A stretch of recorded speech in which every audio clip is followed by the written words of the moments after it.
So ayan, nandito tayo sa ating greenhouse. Napakatagal na po natin hindi nakapag-update at talaga namang super busy ako lagi sa paggawa ng mga salad.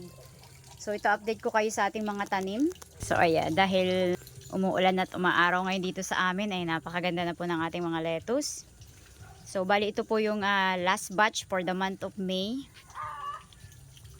Ayan. Nalaki na guys, oh. Ito po ay lampas na pong 40 days. Kaya medyo ganyan na, sobrang laki na ngayon. So bali itong Olmiti ay napakaganda kasi hindi po siya pumapait. So pwede natin itong i-harvest hanggang 60 days. Ayan. Medyo konti na po yung ating dito, mga tanim sa greenhouse. Kasi nagpupunla na tayo ng panibago.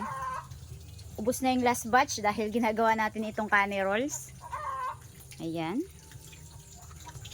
Medyo magulo na dito guys kasi hindi ko pa maayos at ang dami nating pa-order sa ating mga salad. Ayan. Tapos ito yung garden natin, wala nang kalaman naman dahil sobrang hirap nga po. Yung last month, talaga naman sobrang init dito. So ngayon naman guys ay medyo na rin, umuulan na rin, kaya tayo nagpunla na ng mga natin, panibagong itatanim dito. Tapos ayan, meron tayo ditong mga labanos, mga napabayaan ko na rin yan. Pero lumalaban pa rin. Yan, meron pa tayong mga strawberry. So napakadali lang naman i-restore ng mga yan kapag ako'y nag-ayos muli dito sa aking backyard. Ito po yung ating punla do sa mga pipino.